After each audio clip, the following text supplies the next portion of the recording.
Hare Krishna, dear devotees, my humble obeisances to you all. All glories to Srila Prabhupada. Thank you all for joining His Holiness Candramauli Swami Maharaj's daily class. Today, we are continuing with our Srimad Bhagavatam series of first canto, chapter number 19, appearance of Sri Sukadeva Goswami. And today's verse is 11.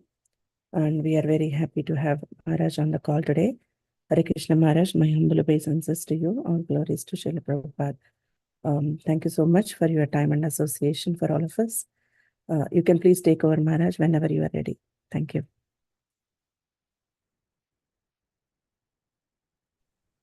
Hare Krishna. My obeisances to all of the devotees. Srila Prabhupada ki jai. Om Namo Bhagavate Vasudevaya. Om Namo Bhagavate Vasudevaya. Om Namo Bhagavate Vasudevaya. Anyecha Davarshi Brahmarshi Varya Rajarshi Varya Arunadayascha Nanasreya Pravaran Sametam Abhyarcha Raja Sirasa Vavande.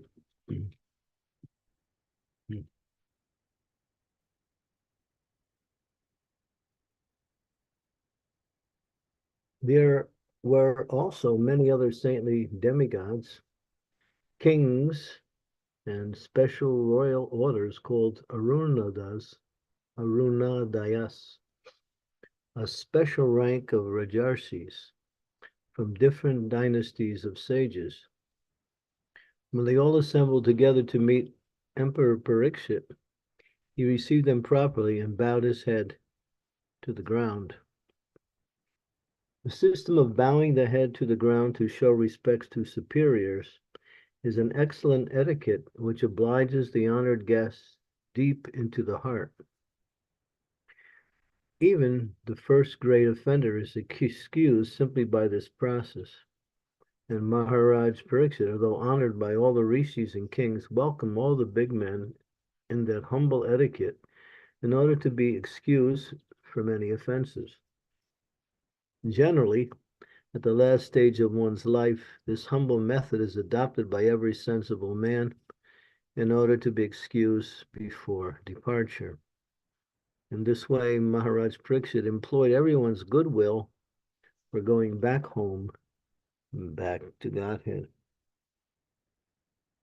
Om Gyan Timidandosya Gyanajana Salakaya Chaksun Militam Yena Tatsmai Shri Guru Namaha Nama Om Vishnu Padaya Krishna Prasnaya Bhutale Srimakti Bhakti Vedanta Swami Niti Namini Namaste Saraswati Deve Gaurvani Pracharine Nirvisesa Sunyavari Pastyatya De Satarine Vanchakalpa Tarubhischa Kripa Sindhu Be'evacha Patitanam Pavanebhyo Vaishnavebhyo Namaho Namaha Jai Sri Krishna Chaitanya Prabhu Nityananda Sri Advaita Gadadhara Srivasadi Gaur Bhaktavinda Hare Krishna, Krishna Krishna, Hare Hare, Hare Rama, Rama Rama, Hare Hare. And Krishna mentions in the Bhagavad Gita, in the 18th chapter, and also in the 9th chapter, he says, Manmana Bhava Mad Bhakto Mam Yajina Mamskaru.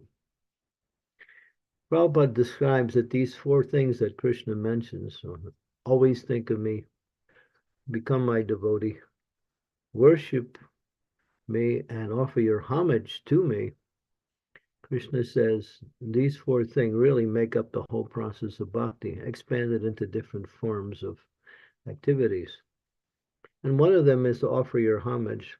Here we can see how this one is given some priority or some prominence here, how important it is to offer respects to great souls and, of course, to the Lord. And this, as it says here, even excuses a first-grade offender. This humble attitude is adopted by devotees in the Krishna conscious movement to honor great persons, to honor other devotees, and even honor all living entities within the heart by offering a type of obeisances that is done within the heart, not necessarily through the physical expression. Sometimes we call it dandavats, we call it obeisances. There's two ways to do that. There is the the 11 point and the 5 point. That means 11 points mean 11 points of the body touch the ground. And the 5-1 is 5 points of the body touch the ground. They're both considered to be obeisances. One is called dandavats. Dandavats means full, complete, without any reservation, completely offering all of oneself to the service of the person you are offering that respects to. And it is especially emphasized because it is the essence of the devotee's tendency to offer respects to all, and this has to be shown. Sometimes we see devotees shortcut this particular process and do a shortcut version of the same thing, but that really is not. And when Srila Prabhupada was being served by his disciples, one of the requirements was the disciples would come into Prabhupada's room and then they would offer respects. And then they would go on with their service. And then before they would leave, they would also, again, offer their respects. But sometimes in a very hurried way, devotees would just quickly hit the ground with their head and come back up. Prabhupada never considered to be the proper way to do it. And he used the terminology, what is this hatchet? Everyone knows what a hatchet is. A hatchet is an axe for cutting wood. And when you swing an axe, you come down onto the wood and you pop the axe back up. So Prabhupada compared that to what we say a streamlined version, or you might say a lazy version of offering obeisances. Actually, obeisances means, so I'll put your head to the ground and chant the mantra given by your spiritual master as the pranam mantra for your Guru Maharaj. That is actual obeisances. And also, it's meant to be said out loud and not silently. That is the proper way to offer obeisances. Here, we're seeing how Prabhupada sort of sums up the whole purport based on this one principle. And what did Maharaj Parikshit do? He was looking for blessings. He was looking for freedom for his possibly committing offenses. He felt like he was offender. A devotee never thinks himself advanced in Krishna consciousness. Prabhupada says, if you think you're advanced, it's an indication you're not. A devotee never thinks, even if one is a great soul, he always thinks himself as being the lowest. And he shows that by offering respects to all living entities, especially those who are senior in one's association. Well, this is a very essential point of keeping the culture of Vaishnava etiquette and behavior, which is a principle of worshiping the Lord and serving the Lord's devotees here. And of course, it says here also that this when one receives respects from another, automatically it obliges that person deep within the heart. In other words, when people offer respects, the person who is receiving those respects feels very much obliged to that person. And therefore, there's always a nice connection based on that. Those who fail to do that somehow will not be able to connect with the person in a complete way or in a real way. So this is a very important part. And Krishna mentions it twice in the Bhagavad Gita, once in the 9th chapter and once, but he's referring to the process of bhakti as it's described for worshiping him. When we go into the temple, we ring the bell on the outside door, and then we come in and we offer our respects. Then we go and offer our respects to the guru sitting on the Vyasasana, or if he's personally present.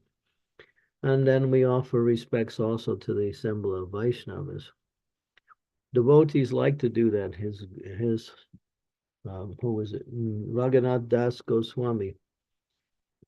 He would offer 1,000 obeisances every day to the Lord. 2,000 obeisances every day to the Lord, and 1,000 obeisances every day to the Vaishnavas.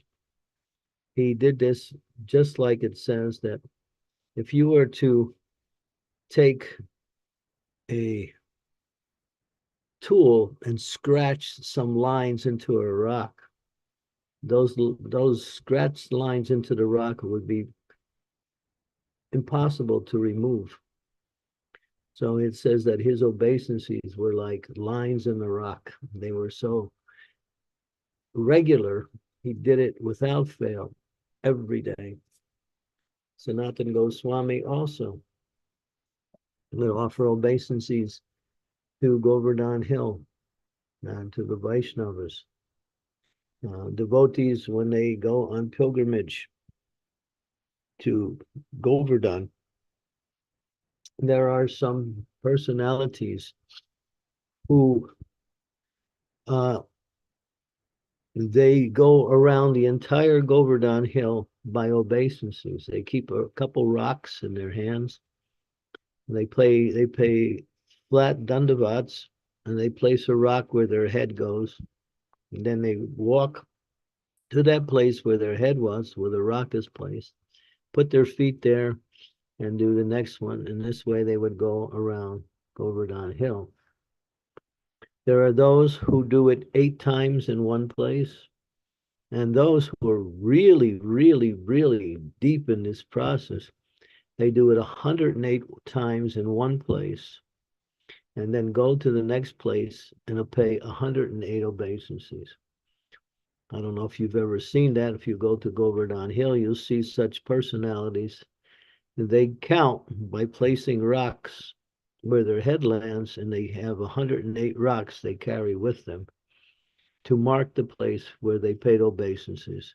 It takes them sometimes months and months and months to go around Govardhan Hill. They stay there the whole time doing that. And if someone comes and gives them some food, then they eat. Otherwise, they continue to do their obeisances. And you can see how glorious and how not so much glorious, but how deep this process of paying obeisances is as one of the fundamental principles of worshiping the Lord and worshiping the Lord's devotees. So here we have an example of Maharaj Parikshit, but he's also praying for everyone's goodwill. He wants to go back home. He wants to go back to Godhead. This is a desire of a devotee. Devotee doesn't want to stay in this material world and take another birth and again go through the cycle of birth, death, disease, and old age. They want to finish up their business in this life and go back home, back to Godhead. They are eager to free themselves from this artificial lifestyle of accepting bodies, getting rid of bodies, and then coming again for another body and getting rid of it. Maya Lavache, Kacho Bese, Kacho Ho Bubu Dubai. Life after life, we take another body, give it up, and then another life, another body, another life. And this goes on until the soul actually purifies themselves from all material attachment and then qualifies themselves in the love of devotion to the Supreme Lord. Then there's no more bodies, They go back home, back to Godhead, which is the destination of all those who actually know their best interest. So paying obeisances is a very essential part of receiving the mercy of the Lord in order to qualify one to go back home, back to Godhead.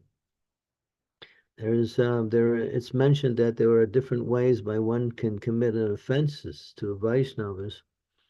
And one of the ways that one can commit offenses is by neglecting to honor a Vaishnava. And another way is not feeling happy when one sees a Vaishnava.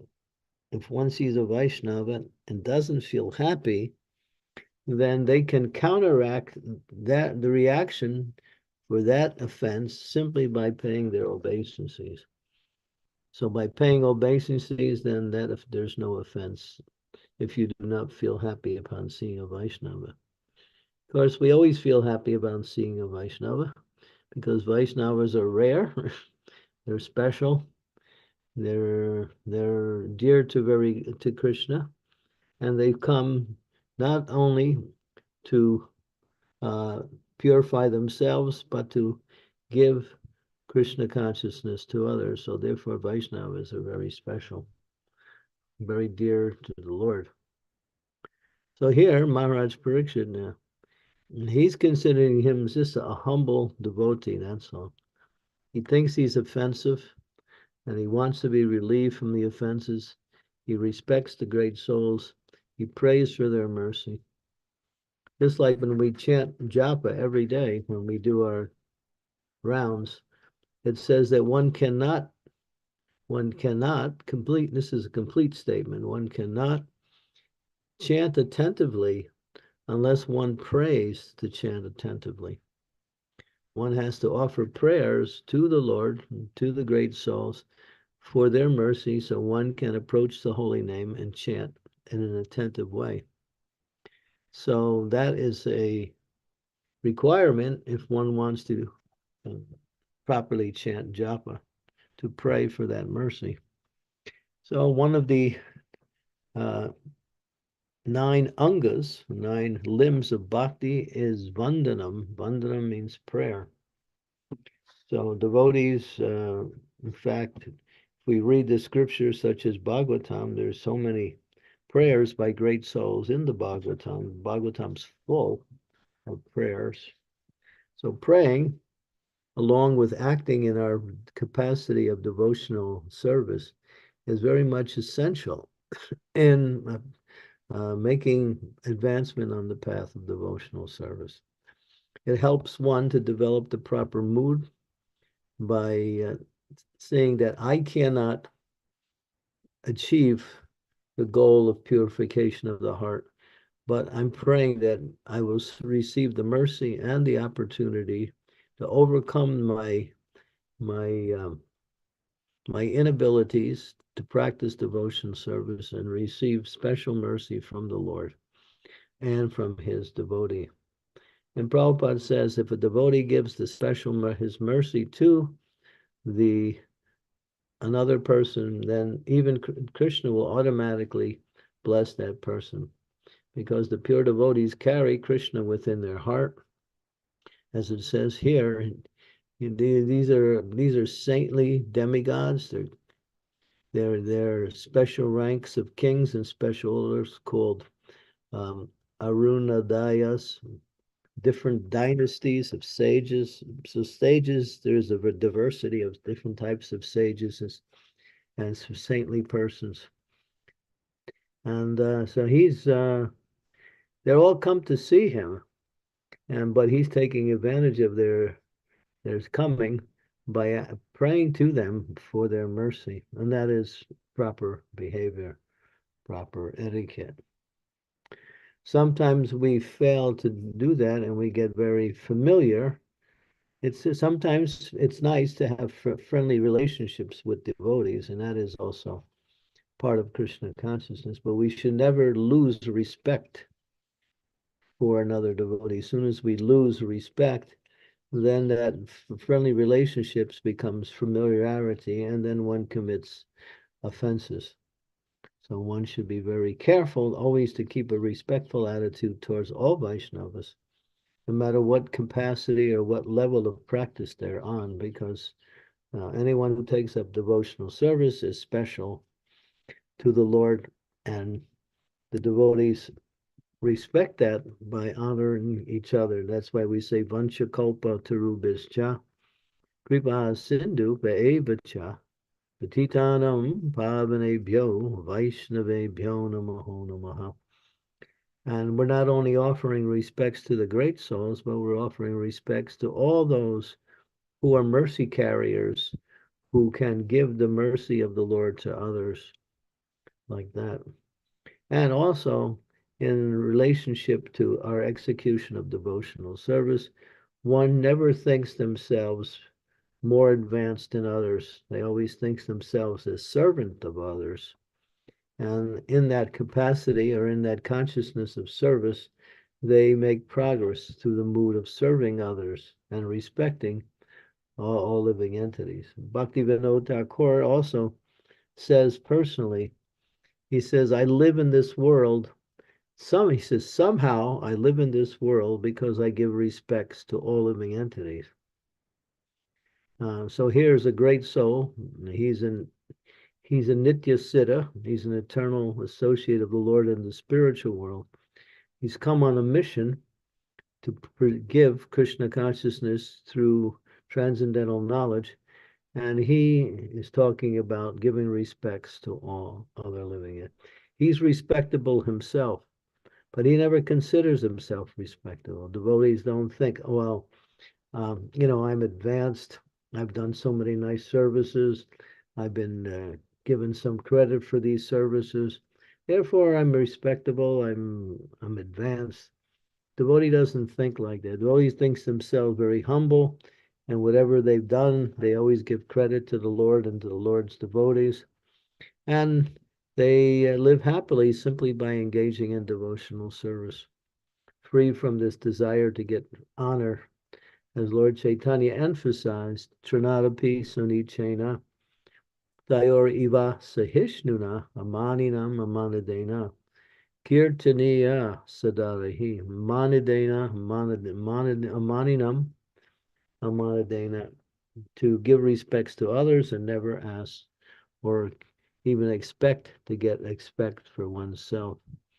If one receives respect for oneself, one offers folded hands obeisances to that person and offers that respect that they receive to their spiritual master or to the Lord, like that. So this culture of Vaishnava etiquette, it is so important as part of the making progress in devotional service. As we know, one of the most important qualities of a Vaishnava is humility. And humility means not to want to be honored and respected by others. If it comes, we accept it and pass it on. But otherwise, the devotee doesn't look for it.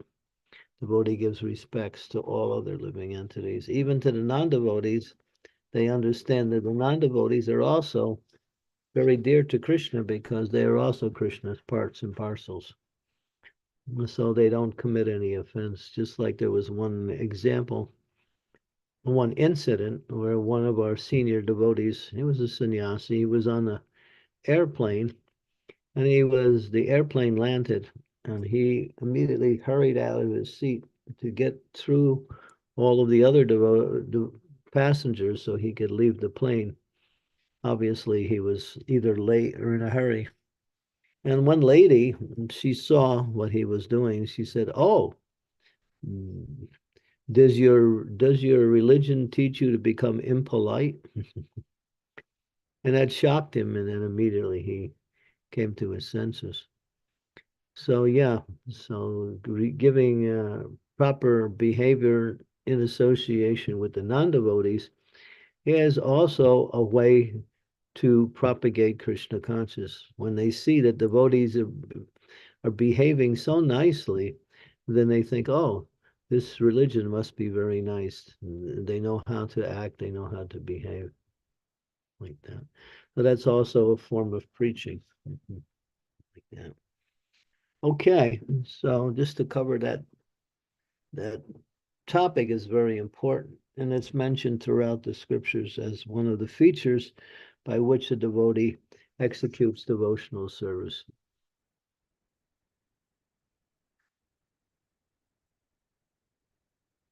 Hare Krishna. Thank you so much, Maharaj. Such a wonderful class and very important topic today, offering obeisances. And you explained nicely about the dandavats and the process of paying obeisances and how to pray for the mercy of the Lord and to overcome our inabilities.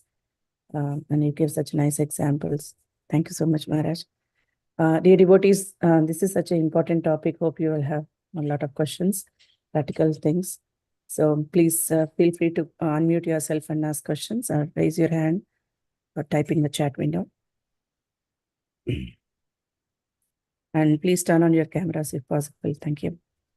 Yes, Prabhuji, Krishna Kaviraj Prabhuji, please go ahead. Thank you.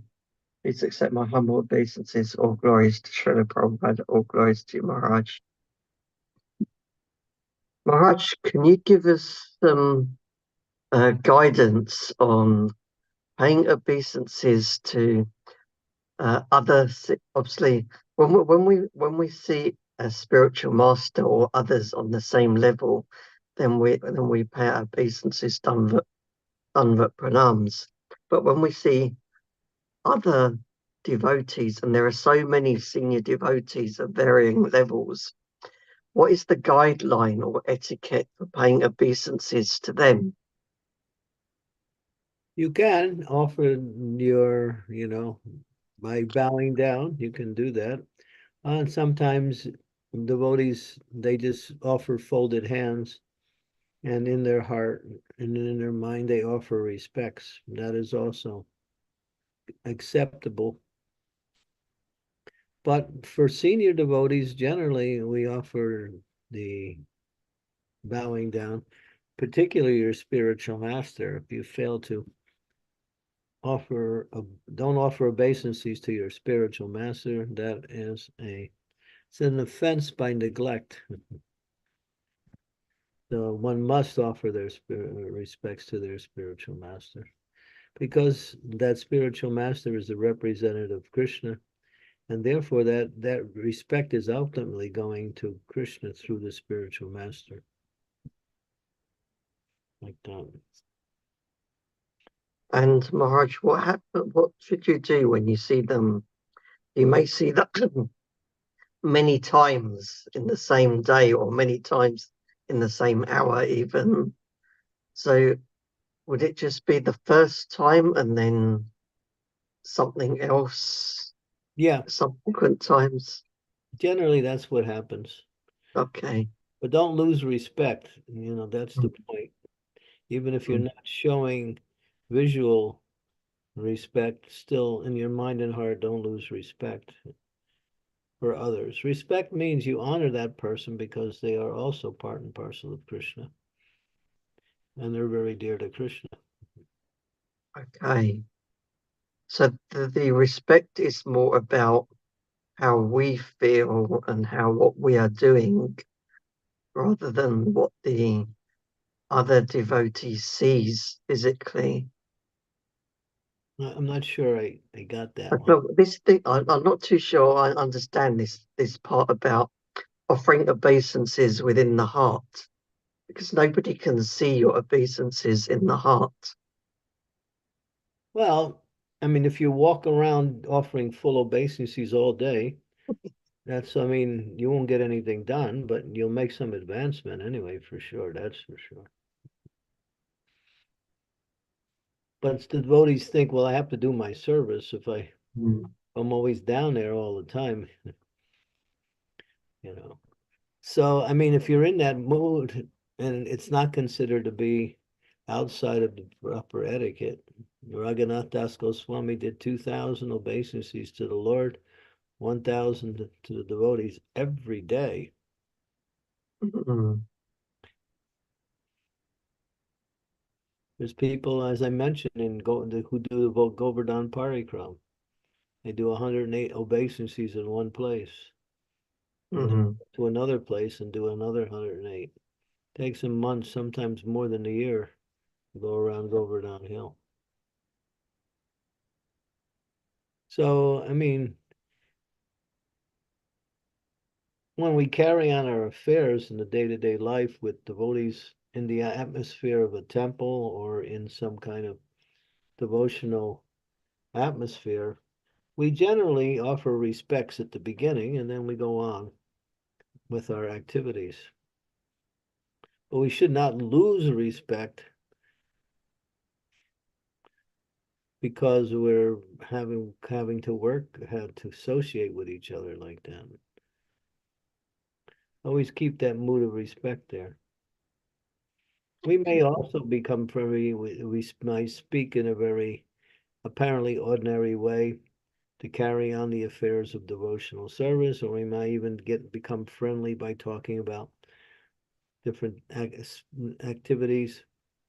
But as soon as you lose respect, then you start committing offenses. Thank you, Maharaj. How do we pay our obeisances to those who we perceive as being inimical towards us? Yeah, you do that? And you can do that. You can offer full obeisances or dandavats, not dandavats, but obeisances. Or you can do it standing up by folded hands like that. Okay, thank you, Maharaj. When we go on the airplane, sometime in India, we come onto the airplane, we put our hands together and we say namaste to the flight attendants like that.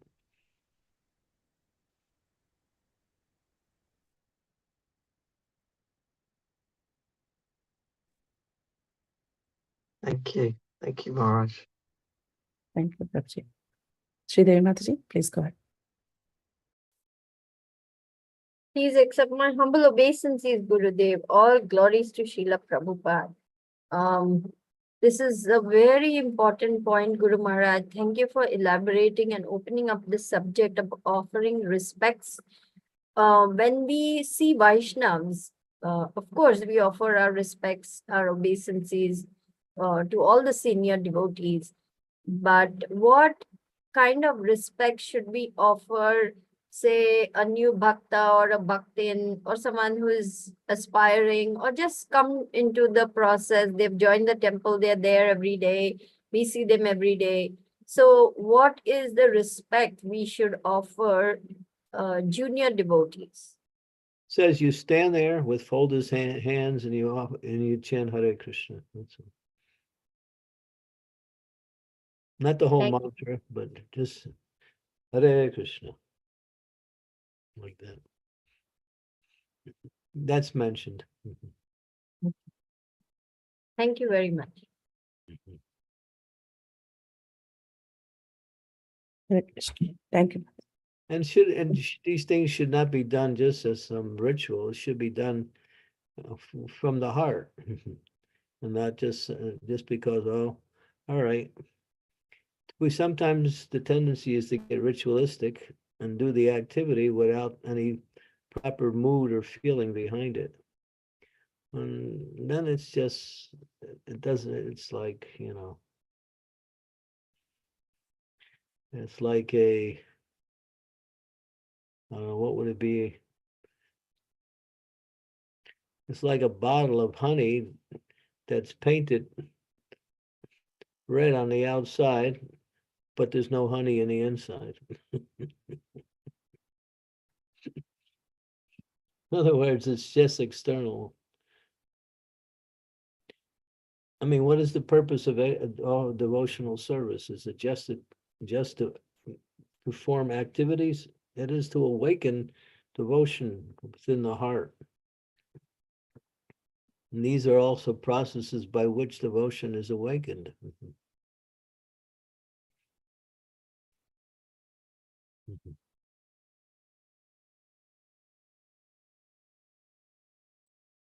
Thank you, Maharaj. Thank you so much. Dear devotees, any more questions or comments? Maharaj, there is a question on chat by Veronica Mataji. She's Who's asking, Hare Krishna Maharaj and devotees, please accept my humble obeisances. All goes to Srila Prabhupada. Thank you very much for being every day. who's asking? Veronica? Oh, okay. Veronica. Yeah, Veronica. Thank you very much for being every day with us in daily class. It is very important for me. Maharaja, please help me understand. Am I right if I understand that the physical gestures we learn in Vaishnava etiquette, apart from doing it because it pleases Lord Krishna, directly reminds us of our constitutional position and help us to keep in a right path?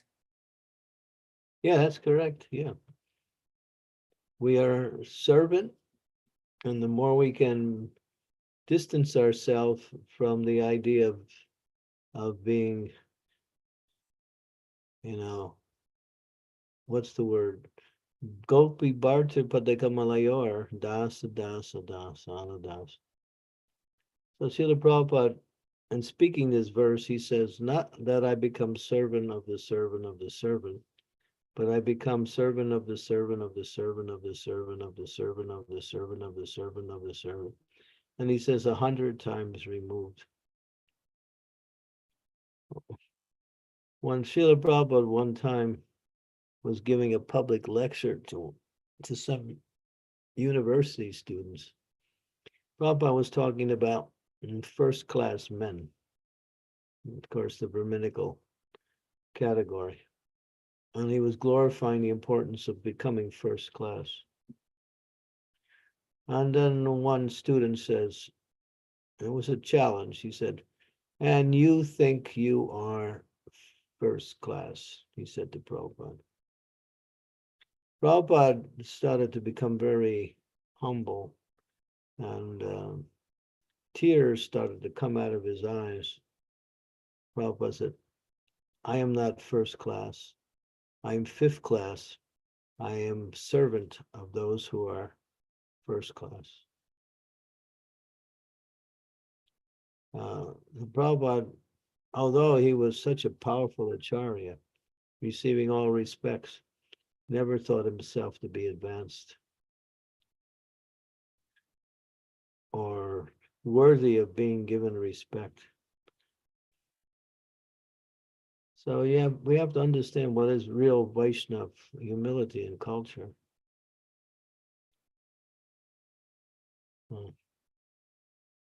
When Jiva Goswami was, not Jiva Goswami, when Rupa Goswami and Sanatana Goswami were staying in Vrindavan, one very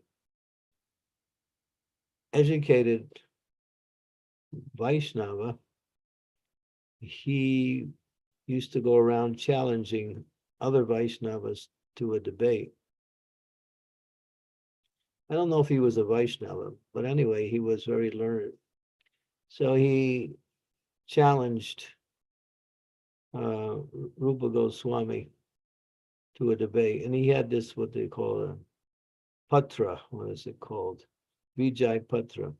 That anyone who he defeated, that person would have to sign their name to his patra, saying that he was defeated by this person. So Rupa Goswami didn't want to be bothered with such activities. So he said, give me your patra, I'll sign it. And so the man went away saying, and he was bragging that, he defeated Rupa Goswami. But then Jiva Goswami found out about it. And Jiva Goswami challenged this person and really defeated him really badly. Made him look like, Jiva Goswami is the supreme acharya.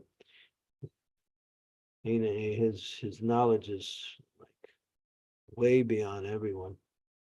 And he just destroyed this person. When Rupa Goswami found out what Jiva Goswami did, he said, you are not fit to live in Vrindavan. We are not here to debate people. We are here. The mood of Vrindavan is Trinadapi Sonichena Tayori Vasahishnana. So you're not fit, therefore you must leave Vrindavan. Jiva Goswami took the order and took the chastisement from Rupa Goswami and left.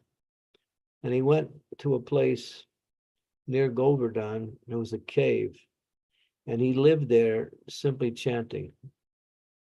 All he did was chant and stayed there. And he was hardly even eating. It's fasting. Sanatana Goswami found Jiva Goswami there. And then he gave him some food. Jiva Goswami was practically, starving. He wasn't eating anything. He was just chanting.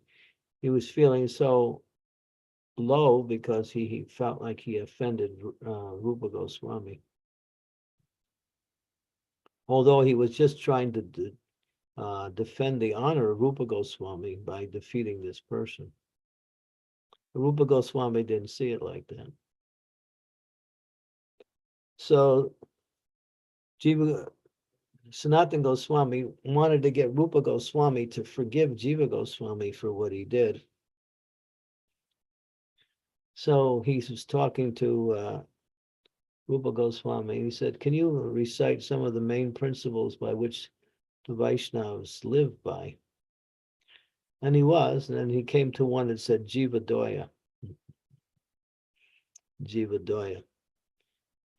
And Jiva means living entity, and Doya means mercy, showing mercy to the living entity. In this case, it was Jiva Goswami. So when Rupa Goswami recited that, he understood he should show some mercy to Jiva Goswami.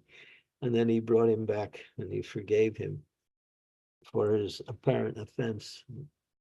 So this is example by the great souls. They always keep the mood of Trinadapi Sunichena. Especially if, when Rupa Goswami was saying, to live in Vrindavan, one must have that mood. Otherwise, one's not qualified to live in Vrindavan.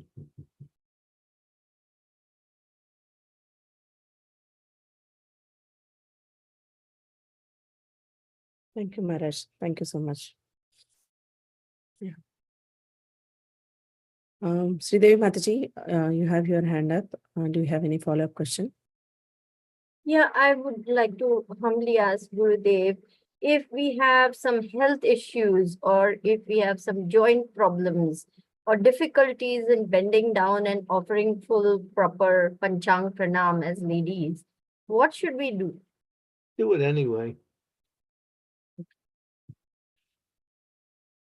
Sometimes the difficulty is more in the mind than it is in the body. But if it's impossible, you're on the verge of, you can't do it at all, then you do it standing up with offering obeisances. But we can always bend down. It just takes a little bit of, focusing the mind and doing it.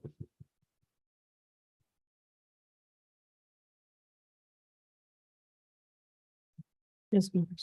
Thank you so much. Thank you, Guru Maharaj. Hare Krishna.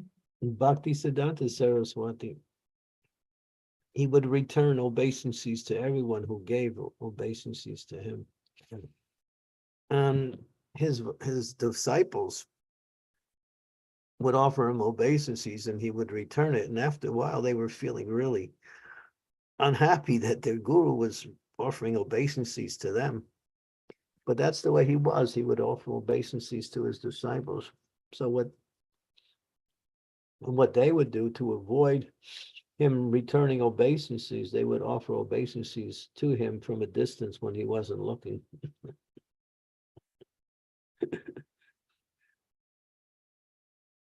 That's Bhakti Siddhanta. He was so powerful in the chariot, but still very steeped in the mood of Vaishnava humility.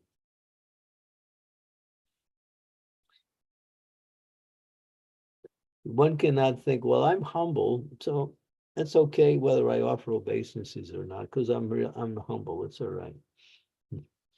But you have to show your humility. And you have to, yeah, it's important to make, sometimes in certain situations, we don't do that. But in most cases, we should somehow return obeisances or offer obeisances.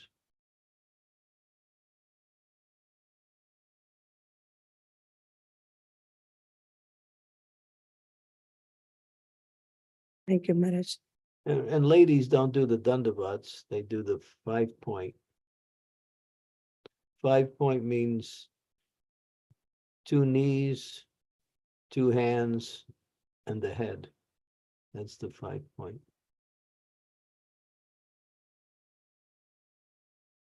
Yes.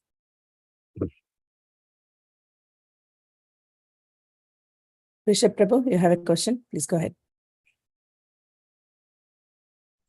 Krishna and the Gurudev and Vaishnavas, please accept my humble obeisances. Do you hear me? Yes, yes, Prabhu. Sorry, I'm driving, so I don't have my cameras on. I have a question regarding obeisances. I think I heard one of the Shastric injunction is to show the obeisances the moment you see a pure devotee, and you again show obeisances when he sees you. So that's the confirmation of that. Can you repeat that, Srimati? Even I didn't get it, Maharaj. Prabhuji, can you repeat it again? Yeah, do you hear me now? Is it better? Yeah, please go ahead. Okay. So that you should show your obeisances the moment you see a pure devotee, and you should again show your obeisances the moment he sees you. So it's just a clarification. Is this true? I never heard that. But it doesn't hurt. But I never heard that before. You offer your obeisances, that's fine. Thank you. Thank you. Maharaj, there is a 2 questions on chat. First one is Narsingalila Mataji. She is asking, Hare Krishna, I have heard from one devotee that familiarity breeds contempt, applies to the material world, and it is opposite in the spiritual world. Example, Krishna's parents, friends, etc. Could you please confirm this thesis? Yeah, familiarity breeds contempt. That is usually characteristic of the material world. Or familiarity breeds indifference. It's another statement. Yeah, that refers to the material world. For devotees, the more we become connected with each other and becoming familiar with each other, the more we develop a respectful and honorable relationships with that person.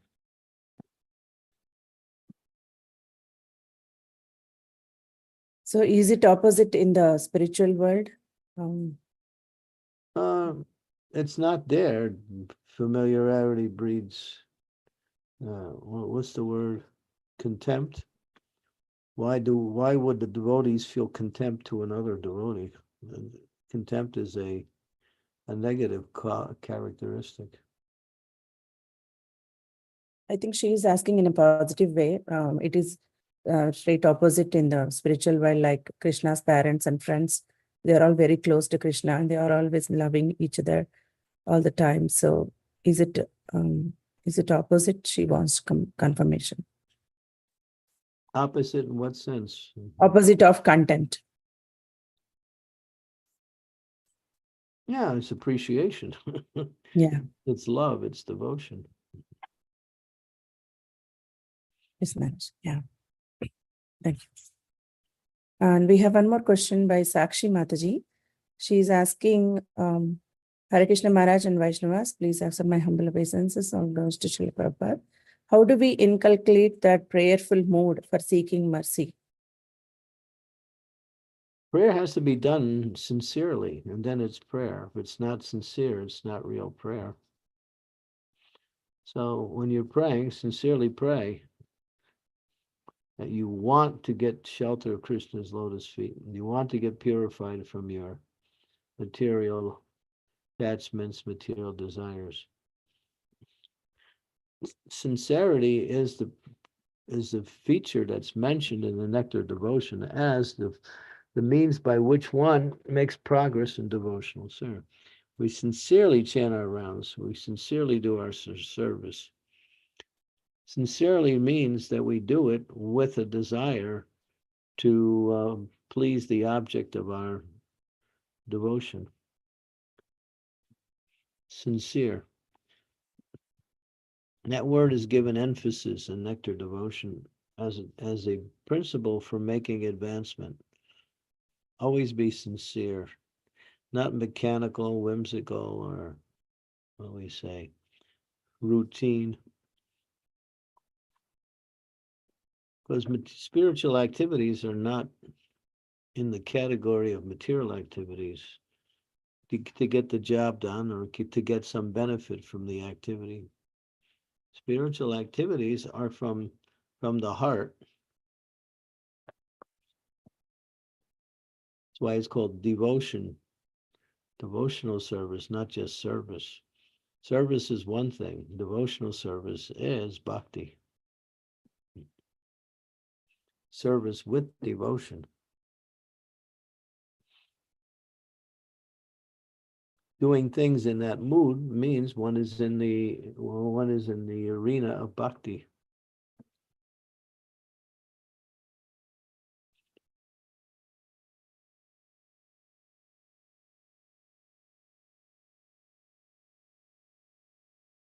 Thank you, Maharaj. Thank you so much.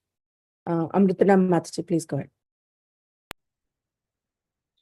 Hare Krishna, Guru Maharaj. Please accept my humble obeisances. Glories to Srila Prabhupada.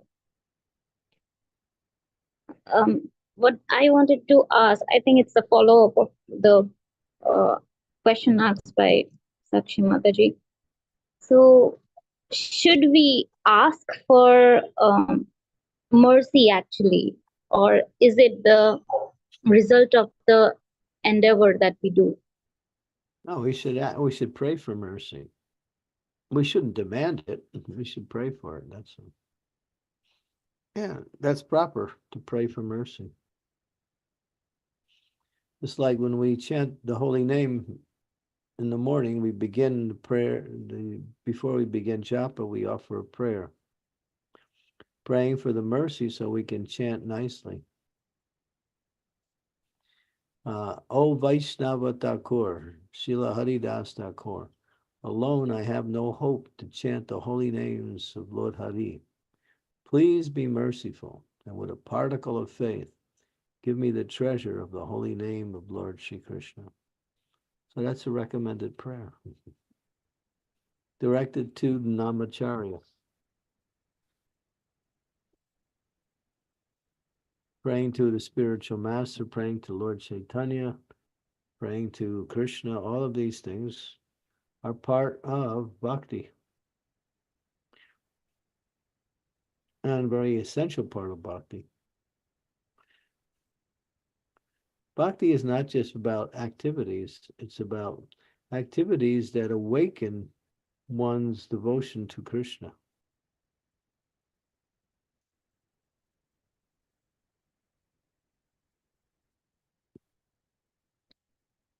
Thank you, Maharaj, for the clarification. Mm-hmm. Thank you. Dear devotees, any more questions or comments?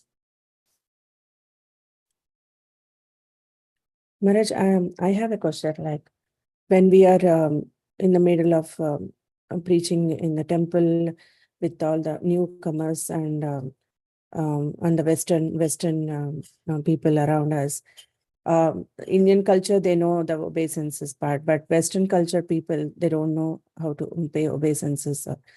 So how to explain to them, like, what's the importance of paying obeisances? I don't think they're adverse to it. They're just not familiar. They're just familiar with it. That's all. Okay. So why we actually do it, like how to explain it? Well, you're explaining it to people who want to learn. Yeah. Or Yeah. if they're curious to know. Yeah, you explain that this humbles oneself before a great person or before the Lord. And then that, as it says here in this verse, they get the mercy of the Lord. they get free from their tendency to commit offenses. Mm.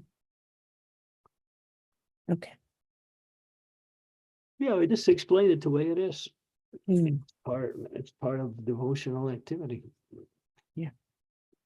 I don't think they have aversion to it because they're Westerners. They're just not familiar with it. Mm.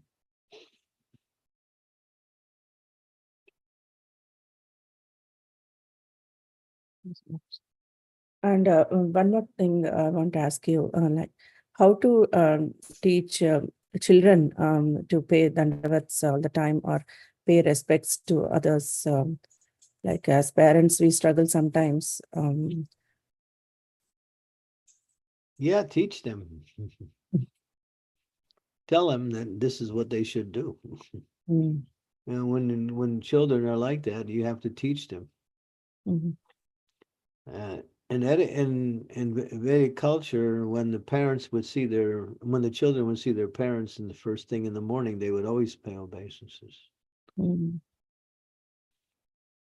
When Srila Prabhupada was giving initiation to one devotee, his mother was there.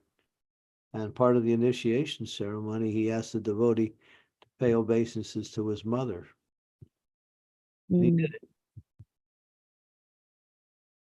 Yeah.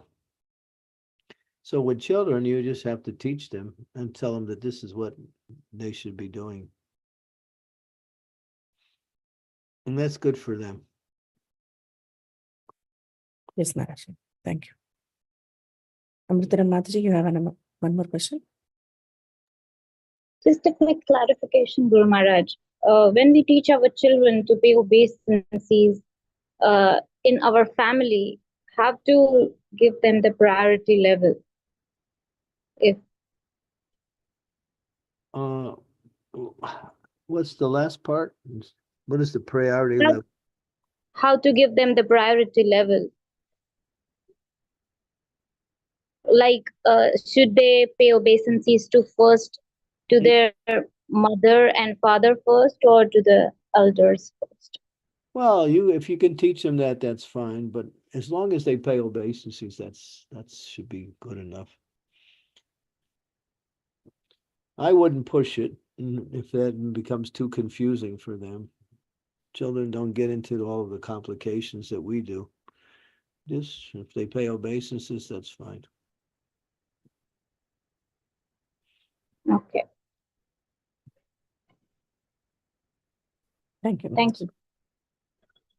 Sridevi Mataji.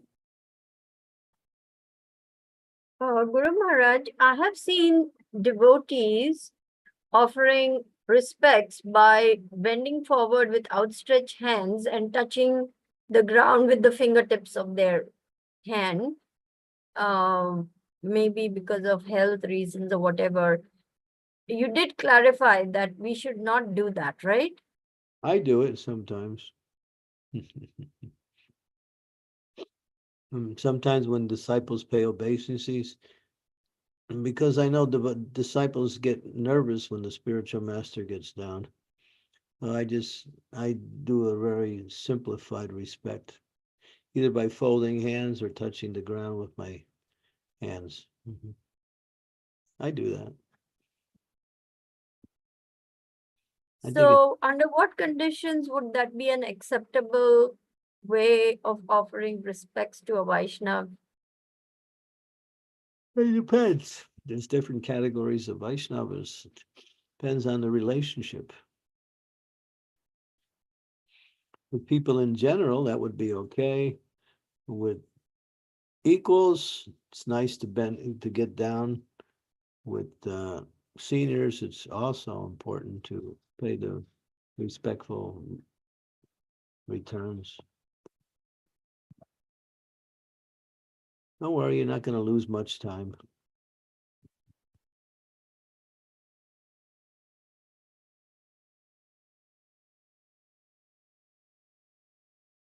I got it, Guru Maharaj. Thank you very much for all the clarifications. Yeah, I'm not perfect in doing what I'm talking about, but I understand the principles anyway.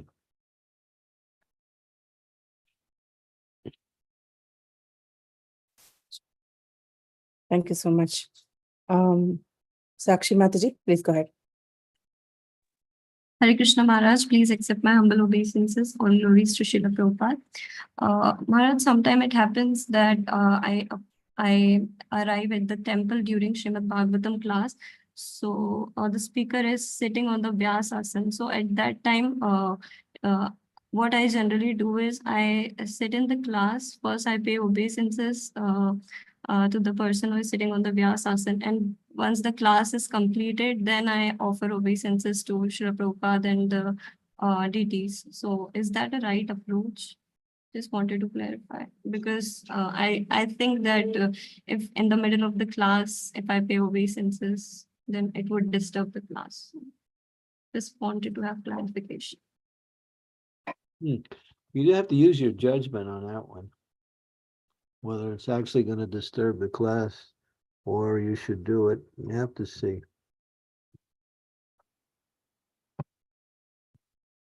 Usually it's not a disturbance, but in some cases it can be. It depends where if that person is sitting right next to Prabhupada's Vyasasana, then I wouldn't do it. But if the Prabhupada's Vyasasana is a distance away, I don't think it would be a disturbance. Thank you very much. Hare Krishna. Okay, we can stop here. Maharaj, is it okay? One more question on the chat. She B Spider Cherry, I don't know. Is it Bani Mataji? I don't know. Sometimes there is not enough space in a crowded room, and then a senior or sannyasis enters and people touch the floor, then forehead from a seated position. Is that okay? Can you read? If there is not much space, and when the senior devotee or sannyasi enters, people touch the floor, then forehead from a seated position, is that okay? The most important thing is your sincerity. And sometimes the actual activity is not done fully, and that's secondary. But it's important, but it's secondary. Sometimes because of circumstance, as you mentioned, then at least you're sincere. That's the whole thing. You're not trying to shortcut it just to get it over with, but you actually want to offer obeisances, but it's not possible. So you can do that. Yeah, because the space is less there and too much crowd. Yeah. Yes, Maharaj. Thank you. Shruti Kirti wrote that book. What's the name of that book you wrote?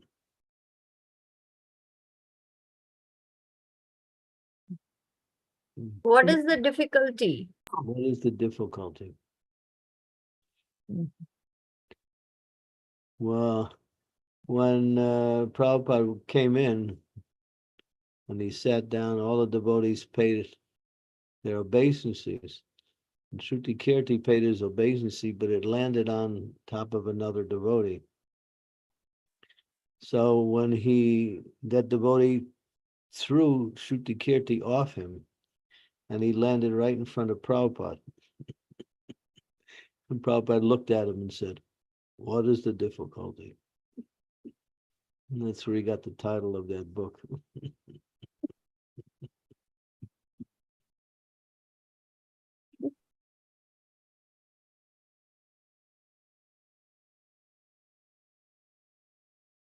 It's a little anecdote, anyway. Thank you, Maharaj. Thank you. Yeah, Devotees, your any sincerity is the most important. But if you, and we should try to carry out the proper activity, but if it's not possible due to circumstance, then you can do something less, but the sincerity should always be there.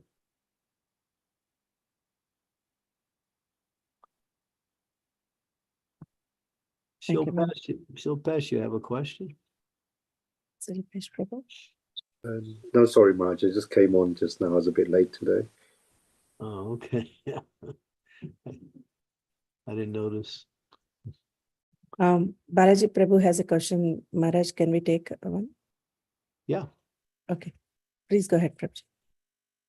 Hare Krishna Guru Maharaj, please accept my humble obeisances. All glories to Srila Prabhupada and assembled devotees. I have a question regarding the initiation time. Let's say if there are multiple initiating spiritual masters, we have all the Vaishnavas. Is there any order we have to offer our obeisances, Maharaj? Like we have to offer our obeisances to each of the initiating master, even though one of them is not our initiating master, and then to our Guru initiating master, and then to Vaishnavas, something like that. Well, they say you should offer it to your spiritual master first. But if none of them are your spiritual master, you should offer an order of spiritual seniority. Knowing which one. This is Narahari Sakar in his Bhajana. What's that one? Sri Devi Bhajanamrita. Bhajanamrita, that one little book, 59 pages. He talks about that. Bhajana Rahasya? No, Bhajanamrita, that's what it's called. Bhaja Rahasya, that's Bhakti Vinod Thakur. Yeah, so you do it to your spiritual master first, and then to the other Vaishnavas. And if your spiritual master is not there, then you try to understand who is the most exalted amongst them, and you offer your respects first to that person. Thank you very much, Maharaj. Hare Krishna. Hey. Thank you. Okay, Maharaj, I don't see any questions for that. So I just want to announce tomorrow's class. Tomorrow's class is with Bhakti Sangha Charlotte devotees, and tomorrow's verse is 7th Canto, 8th chapter, verses 30 and 31. 7, 8, 30, and 31. And then I'm traveling and I'm going from place to place. I'm going to do my best to give class tomorrow. I should be able to do it, but if something unexpected comes up, it's better to have somebody ready just in case. yes, Maharaj, I'll let them know. Yes. Don't say anything to them. Oh, okay. Yeah. Or I'll notify you ahead of time if I'm not going to give class. Okay. But I'm doing my utmost to be there tomorrow. Yes, Maharaj. The time is 12:20 p.m. UK time and 7:20 a.m. Eastern. And for India, it's 4:50 p.m. IST. Thank you so much, Maharaj, for such a wonderful class and nice question answer session. Thank you, devotees, for participating. We'll see you all tomorrow again. Thank you very much for today's class. Prabhupada ki jai. His Jai. Holiness Candramauli Swami Maharaj ki jai. Maharaj ki Jai. jai. Dear devotees. Hare Krishna. Hare Krishna. Hare Thank you, Krishna. Guru Hare Krishna. Maharaj. Hare Krishna. Thank you. Thank you, Guru Thank you, Maharaj. Guru Maharaj. Hare Hare Krishna. Thank you, Guru Maharaj. Hare Krishna.